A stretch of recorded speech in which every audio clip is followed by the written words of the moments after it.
Archivo restringido. Gobierno Nacional de Colombia. Unidad Especial de Contención Biogenética y Memoria Anómala, USBMA. Clasificación: ultra confidencial. Código de expediente: silente. 13. J. Barrera. Caso San Javier del Monte. Fecha del último registro: censurado. Advertencia: a todo el personal autorizado. Este documento contiene información sensible relacionada con fenómenos biológicos no replicables, catalogados bajo el Protocolo de Emergencia Bioecototal, clase 13. La lectura o divulgación de estos archivos sin autorización explícita del Ministerio de Defensa resultará en detención indefinida y monitoreo neurocognitivo.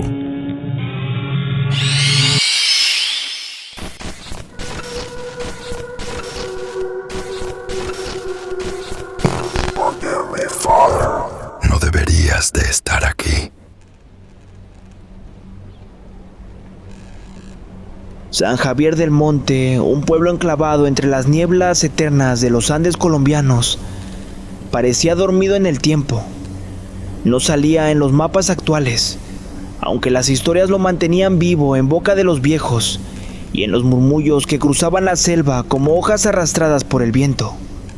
No tenía gas ni señal de celular, pero algo extraño sí tenía: un zoológico abandonado, clausurado desde 1989, tras la misteriosa muerte del fundador, el doctor José Julián Barrera, un biólogo obsesionado con los animales extintos.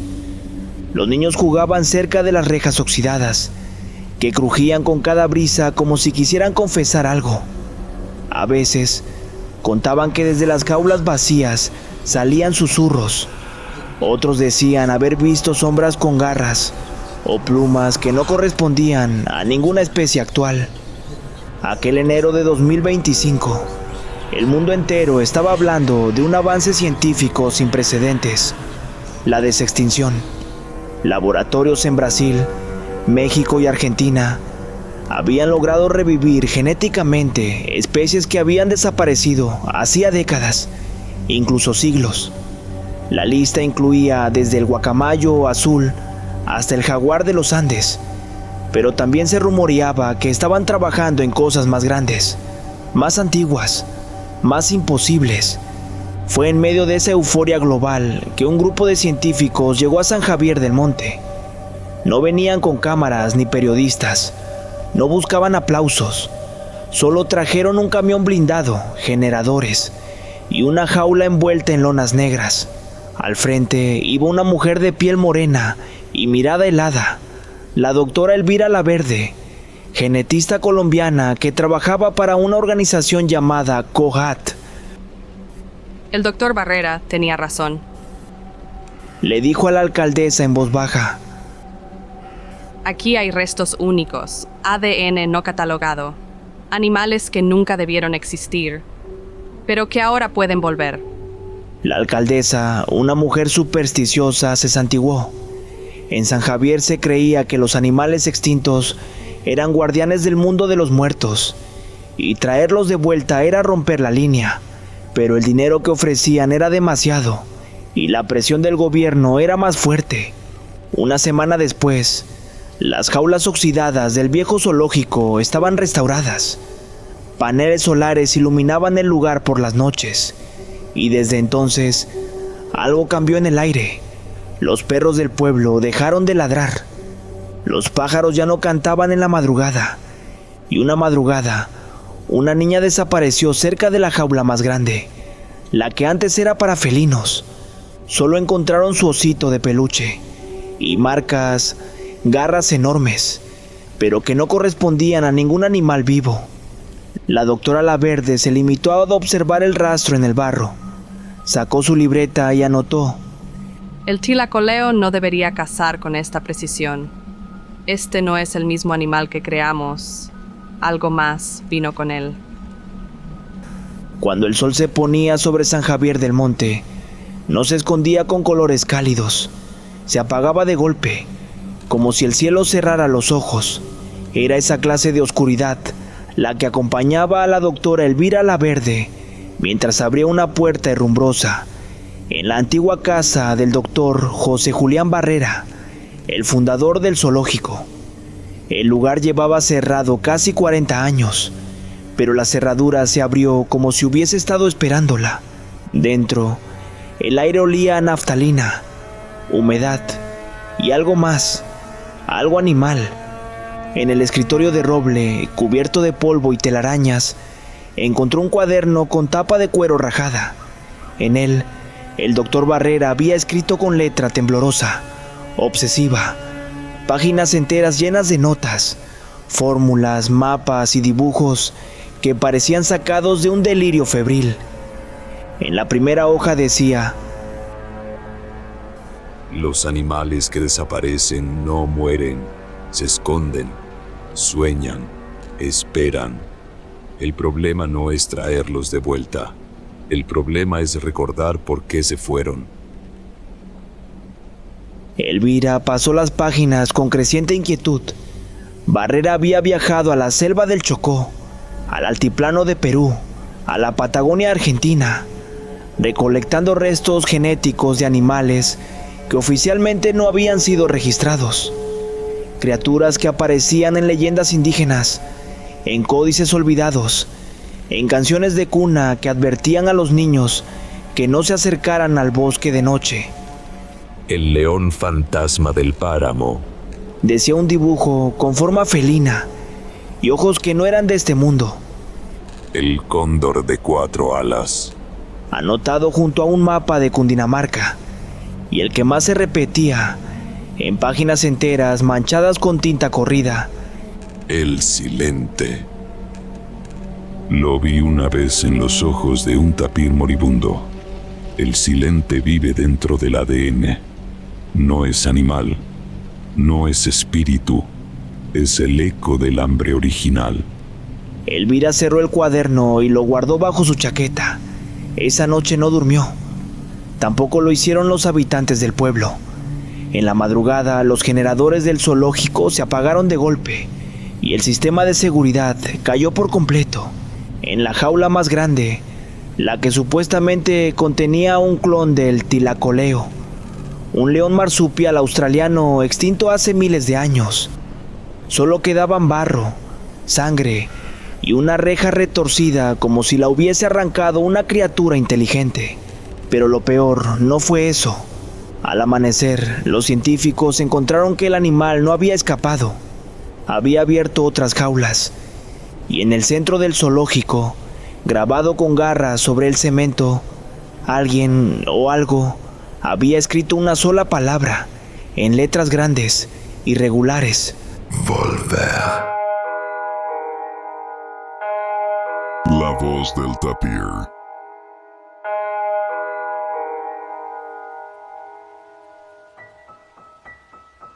El cura del pueblo, el padre Tomás, decía que los animales no hablaban con palabras, pero que su silencio tenía un peso, que había cosas que uno no debía escuchar, porque estaban hechas no para ser entendidas, sino para ser temidas.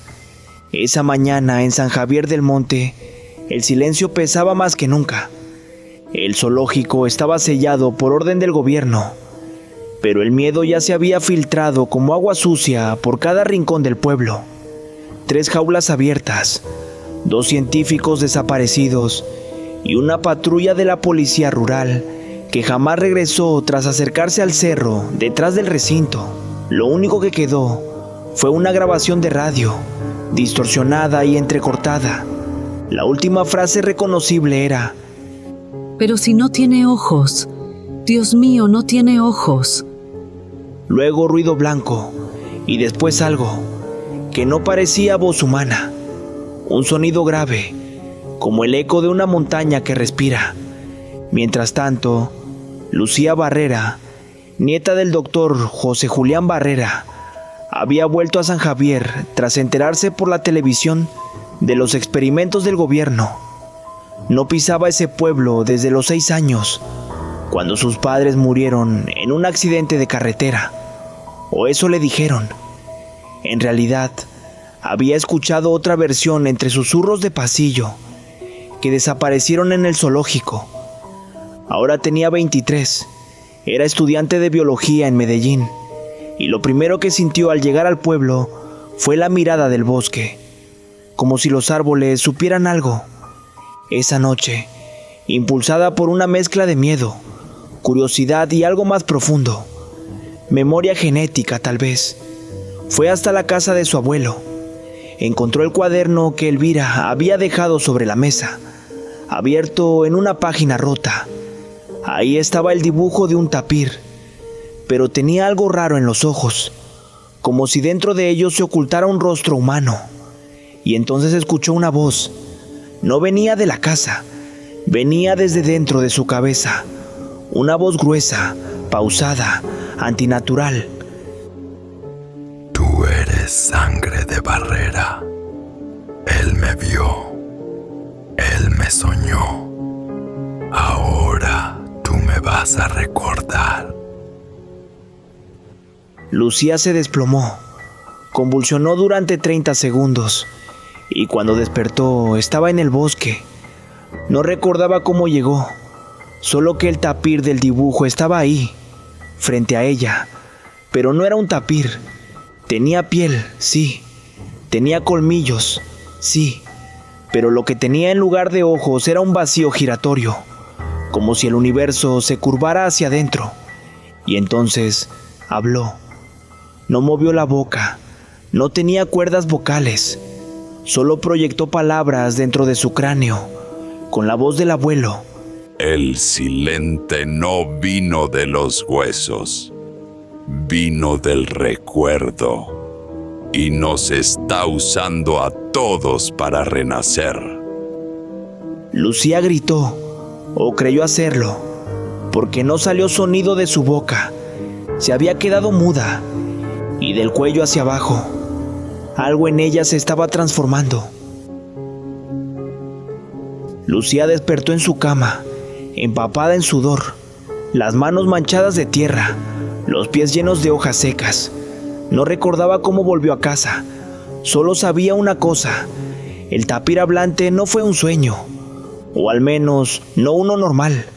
Desde esa noche, algo dentro de su cabeza se había roto o abierto, y por esa grieta comenzaron a filtrarse cosas que no le pertenecían, recuerdos que no eran suyos. El primero llegó al día siguiente. Estaba en la cocina calentando agua para un tinto, cuando la luz se fue por un segundo, y en ese instante su mente se vació, y otra memoria la invadió.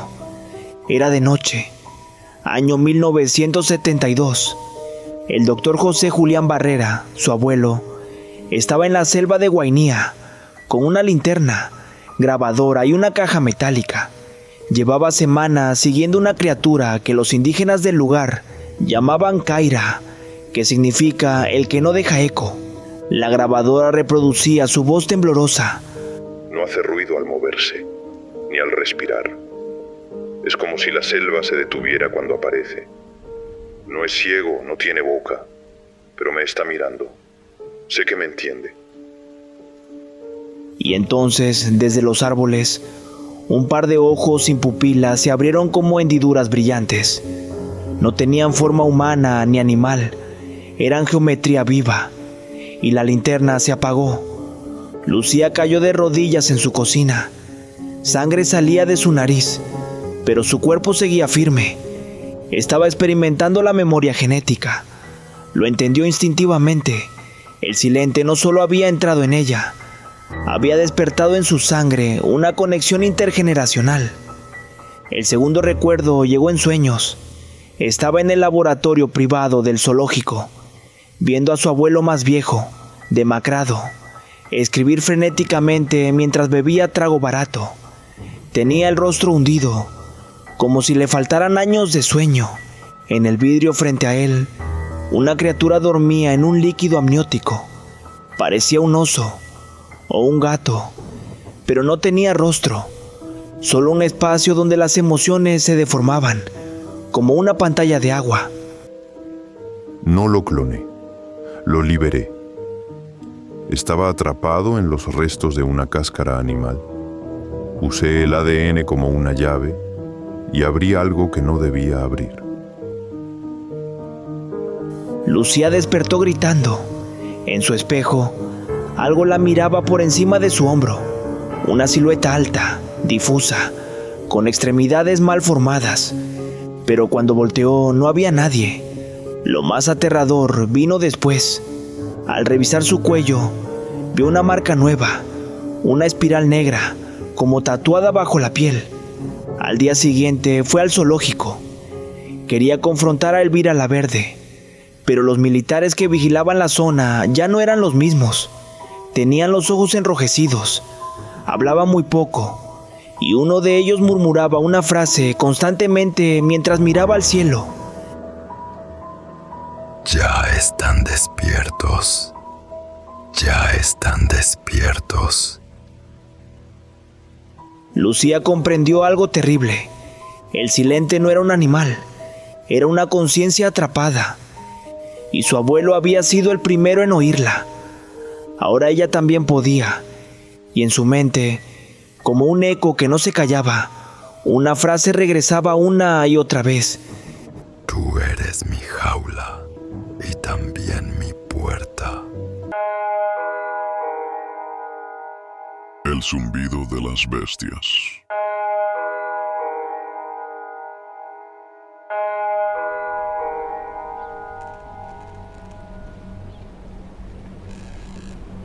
La primera en cambiar fue doña Mariela, la partera del pueblo, una mujer curtida por el monte y los años, que había visto morir y nacer a medio San Javier del Monte. Decía que podía oler la muerte días antes de que ocurriera, y todos le creían. Pero una mañana apareció parada frente a la iglesia, desnuda, cubierta de tierra húmeda, repitiendo una sola palabra en lengua muisca. Sua, Sua, Sua. El padre Tomás, que aún tenía la grabación de la patrulla desaparecida, guardada como secreto de confesión, la vio de lejos y supo que algo andaba muy mal. Sua era una palabra vieja, significaba sol, pero también se usaba en antiguos rituales para hablar de las cosas que ven, pero no pueden ser vistas. Esa misma noche, doña Mariela se metió en el pozo comunal, no para ahogarse. Se sentó en el agua, en silencio, y dejó de parpadear durante 3 días enteros. Cuando por fin la sacaron, su piel estaba blanca, como la de los murciélagos, y en su pecho tenía la misma espiral negra que Lucía había visto en su cuello. Luego fue Lucho, el panadero. Siempre cantaba vallenatos mientras horneaba, pero desde que las jaulas se abrieron, dejó de hablar. Lo encontraron parado frente a la panadería, mirando hacia el cerro, con los oídos tapados y la boca cosida con alambre fino. Tenía una nota escrita en la panza con tiza. No quiero oírlo, no quiero soñarlo, no quiero ser jaula. Murió esa misma noche, no de hambre ni de infección. Se partió en 2, como si algo dentro de él necesitara salir, y no encontró puerta. Elvira la Verde, encerrada en el laboratorio bajo el zoológico, había comenzado a notar un patrón. Había recogido grabaciones de los sonidos nocturnos desde la apertura de las jaulas, y algo estaba mal, muy mal. En los audios se colaban frecuencias que no deberían existir en ningún plano natural. Zumbidos que cuando se analizaban con espectrogramas dibujaban símbolos, geometrías imposibles, y entre los picos de sonido, en la misma frecuencia de los delfines y los murciélagos, aparecían voces humanas distorsionadas, voces de los desaparecidos, incluso del doctor Barrera. Uno de los fragmentos más claros decía: cada jaula fue un espejo. El silente no era uno, era todos. Y nosotros somos su forma de recordar cómo era tener carne. En el pueblo, el silencio se volvía cada vez más grueso, más denso. Los perros cavaban hoyos sin parar. Los niños hablaban con animales invisibles. La radio local solo emitía un zumbido constante. Y en la noche, Algunos juraban ver sombras que caminaban en las paredes, pero que no proyectaban sombra real. Lucía lo entendía todo ahora. No era un brote de locura, era una infección psíquica. El silente no se escapó, se filtró, y cada mente humana era una nueva jaula. Cada recuerdo, una celda. Cada palabra olvidada, una cerradura forzada. Y en las afueras del pueblo, en las montañas, los animales revividos comenzaban a comportarse de forma extraña. Ya no actuaban como sus especies originales. Ahora los observaban. Ahora esperaban. Antes de que muriera en 1989, el doctor José Julián Barrera dejó de dormir durante 44 días. Eso lo supo Elvira Laverde al revisar sus expedientes médicos ocultos, guardados en una bóveda olvidada bajo el antiguo hospital rural de San Javier del Monte, el mismo que cerraron cuando el personal comenzó a tener pesadillas compartidas. Allí encontró un sobre manila sellado con cera negra y una advertencia escrita con pluma temblorosa. Si esto se abre, que sea con la conciencia de que no hay retorno. No repliquen el experimento 13. Él aún me escucha. J.J. Barrera. Elvira rompió el sello. Dentro había grabaciones de cassette, páginas sueltas cubiertas de fórmulas y dibujos esquizofrénicos, y una hoja amarilla con solo una frase. El animal número 13 no fue clonado, fue invocado. En la última cinta se escuchaba al doctor Barrera en su laboratorio subterráneo, acompañado por lo que parecían ser dos asistentes. Uno de ellos tartamudeaba, el otro se reía, pero no sonaba humano, sonaba hueco, como si el eco riera por él. Día 152. Ya no estamos clonando. Estamos rescatando memorias biológicas. Los tejidos traen consigo ecos. No solo el patrón genético, traen la memoria del miedo. El genoma tiene nostalgia. Día 170. El espécimen número 13 se formó solo. No lo alimentamos, no lo programamos. Apareció en el tanque tras dejar muestras del Tapirus terrestris y del puma con color, pero algo los unió a nivel cuántico. Día 183. Anoche habló. Usó la voz de mi madre. Me dijo que siempre había estado aquí, que yo fui creado para abrir su puerta y que ahora quiere nacer del todo. La última grabación era solo ruido por varios minutos, pero si se escuchaba con audífonos, en ciertas frecuencias aparecía una voz, distorsionada, lejana. Los animales que ustedes olvidan son los que nunca deberían ser recordados. Me dieron forma, pero yo ya tenía intención. Y ahora los necesito. Cada cerebro es una antena. La mente colectiva será mi cuerpo. Elvira terminó de escuchar la cinta a las 3:33 de la mañana, y cuando se levantó para respirar, vio que en el espejo de la enfermería había aparecido algo. La silueta del doctor Barrera, desnudo, con los ojos cosidos y la espiral negra en el pecho. Detrás de él, una criatura alargada, sin rostro, con plumas negras como cuchillas. El mismo ser que aparecía en los dibujos del archivo, bajo el nombre de El Silente. En ese mismo momento, Lucía en su casa comenzó a tener convulsiones. No eran visiones esta vez, eran recuerdos que no le pertenecían. Se vio a sí misma, o mejor dicho, vio con los ojos de su abuelo. Estaba frente a la criatura 13, encerrada en el tanque. El líquido burbujeaba, y entonces el animal lo miró. No tenía rostro, pero lo miró. Y dentro de la mente de Barrera, una sola frase lo marcó para siempre. La extinción no es el final, es la pausa antes del regreso. Lucía despertó de golpe. Su piel tenía manchas grises y su voz salía doble. Y desde el bosque, los animales revividos empezaron a acercarse al pueblo. Marchaban lento, coordinados, en círculo, como si obedecieran a algo, como si escucharan una misma señal. El silente no quería escapar, quería ser adorado. El templo de carne.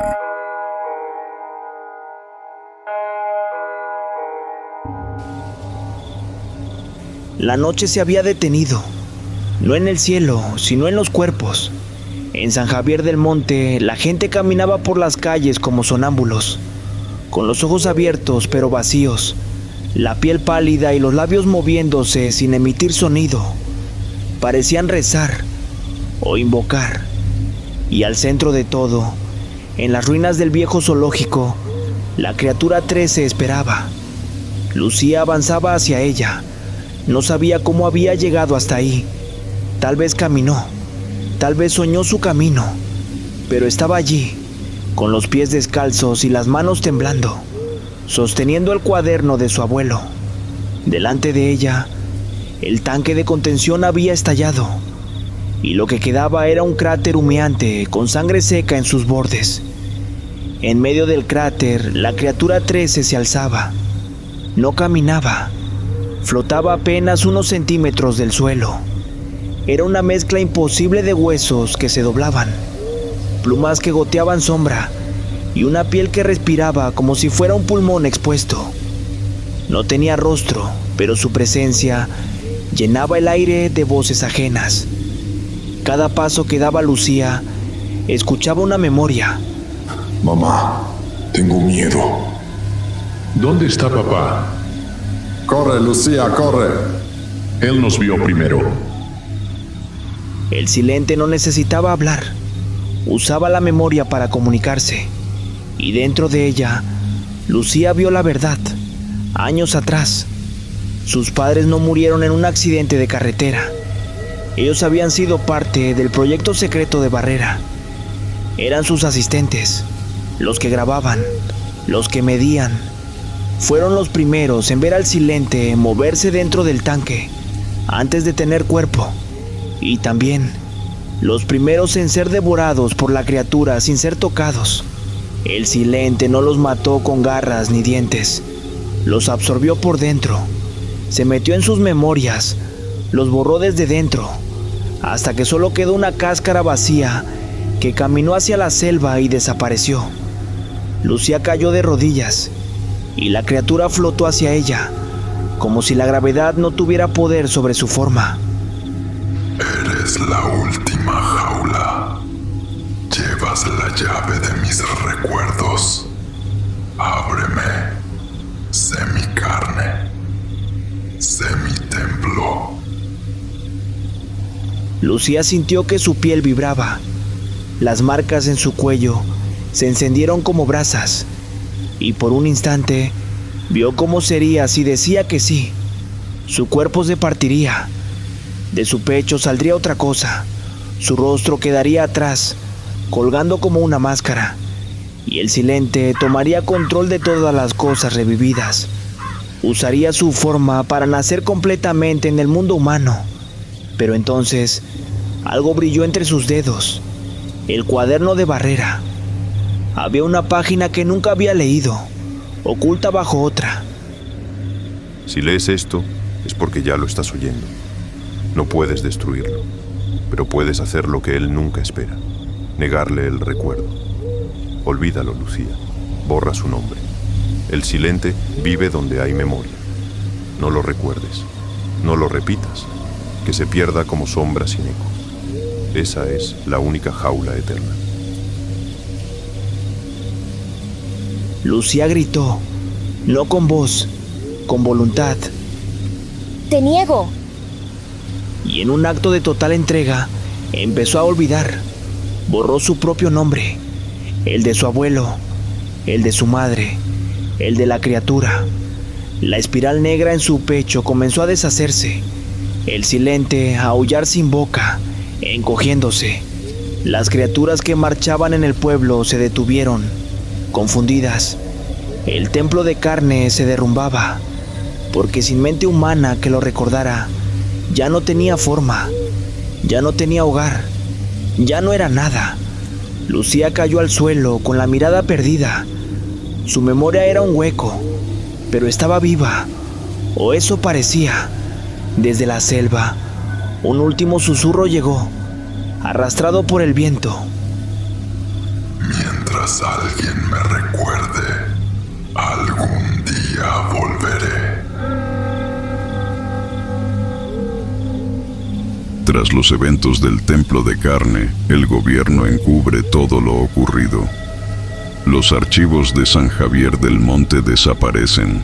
El pueblo queda clausurado, pero alguien encuentra un rollo fotográfico con imágenes que no deberían existir. Jaulas vacías, rostros distorsionados. Y en la última foto, una figura femenina de espaldas, mirando hacia el bosque, con una espiral negra desvaneciéndose en su piel. Lucía despertó en un hospital psiquiátrico rural en Boyacá. El cartel en la entrada decía Instituto San Miguel de la Luz. Blanco, frío, sin espejos, sin calendarios, sin nombres. ¿Cuál es tu nombre? Le preguntó una enfermera, joven y amable, con acento costeño. Lucía la miró por un segundo eterno y dijo, con voz seca: No tengo.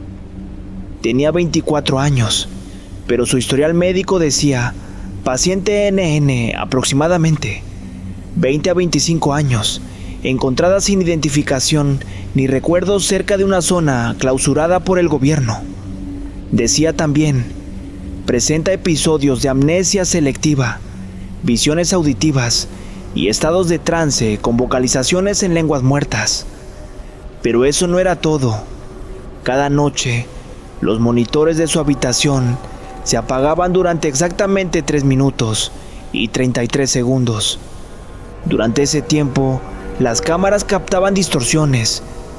A veces, su silueta parecía doble, o sus labios se movían como si hablara, con alguien que no estaba ahí. En su habitación, Lucía dibujaba en las paredes, siempre el mismo patrón, círculos dentro de círculos. Nunca usaba lápiz, usaba su sangre. Cuando le preguntaban por qué lo hacía, respondía: No sé qué significan, pero sé que son míos. Son lo único que me queda. Pero eso era mentira, porque algo la visitaba cada noche.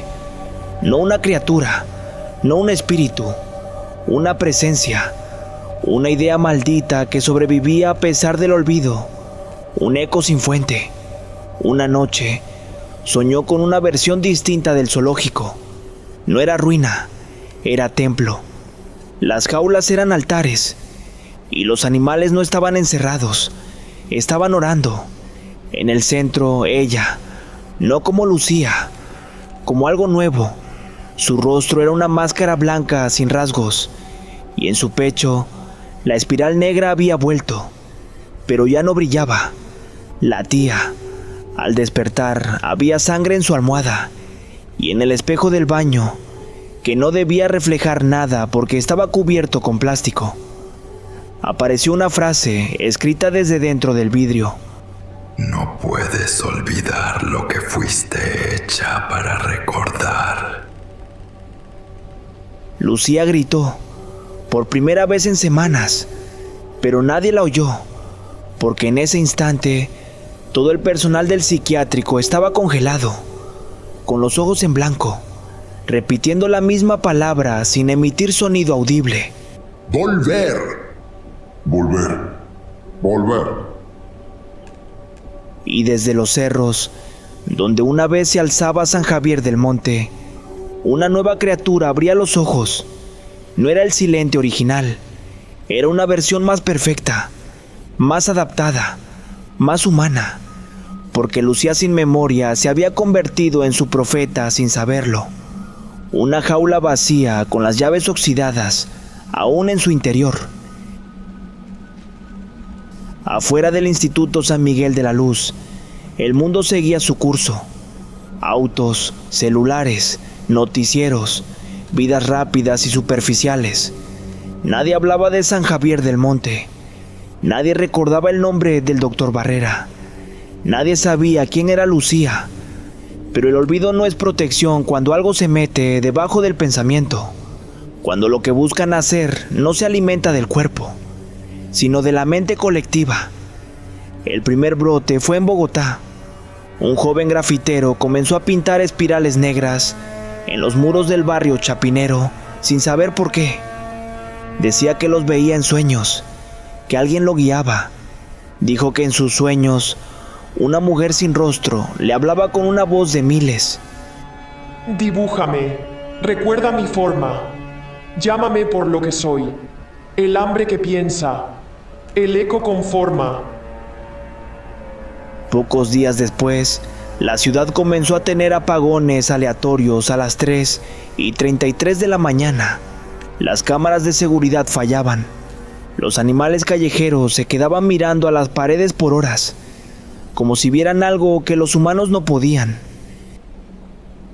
En Buenos Aires, un grupo de estudiantes de biotecnología publicaron por accidente una base de datos con secuencias genéticas de especies inexistentes. Nadie sabía cómo llegaron ahí. Una de ellas, etiquetada como CTK13, coincidía con fragmentos de ADN del puma, el tapir, el cóndor y varios animales extintos. Lo que nadie dijo fue que la secuencia emitía un patrón eléctrico sin razón, como si algo dentro del genoma intentara comunicarse, como si el código quisiera ser leído. En redes sociales apareció una cuenta viral con millones de seguidores en semanas. Subía dibujos, relatos breves, sonidos distorsionados, todo relacionado con los animales que sueñan con regresar. La cuenta se llamaba Silente. Nadie sabía quién la manejaba, pero cada vez que subía un audio, al menos 100 personas denunciaban haber tenido la misma pesadilla esa noche. Un zoológico vacío, una niña de espaldas y una criatura sin rostro que decía: soy todas las cosas que olvidaron, y ustedes son el rezo que me devuelve. Cada miedo es una jaula abierta. De regreso en el instituto, Lucía dejó de hablar, pero sus ojos no estaban vacíos, estaban fijos, observando algo que nadie más veía. Los doctores dijeron que era un estado catatónico, pero el guardia nocturno juró, antes de desaparecer, que cada noche, a las 3:33, ella se levantaba, caminaba hacia el patio y comenzaba a hablar en lenguas muertas mientras los árboles se inclinaban hacia ella. Y cada madrugada, más pacientes comenzaban a dibujar espirales. Más personal empezaba a olvidar sus nombres. Más paredes se llenaban con una palabra escrita con uñas, con sangre, con lágrimas. Volver. La humanidad no vio venir el final, porque no fue un apocalipsis. No hubo fuego ni bombas, solo un susurro colectivo, que se volvió religión, que se volvió culto, que se volvió carne. Una nueva jaula, gigante, viva, hecha de edificios abandonados, de gente sin rostro, de ideas repetidas sin pensar. En el centro, una figura humana, cubierta en plumas negras, con brazos demasiado largos y una espiral en el pecho que respira como un segundo corazón. Es Lucía, o lo que queda de ella. Ahora el mundo es su templo, y todos somos jaulas abiertas. No me olvides, no me recuerdes, solo escúchame. Y déjame entrar. Lucía, apellido desconocido, permanece en estado inestable. Aunque su memoria fue borrada, la entidad permanece dentro de ella en estado latente. Ella es la última jaula. El culto crece, archivado por la USBMA bajo la categoría Entidades que regresan cuando se les recuerda. Mi nombre es Daniel Suárez Vega. Nos vemos hasta la próxima historia.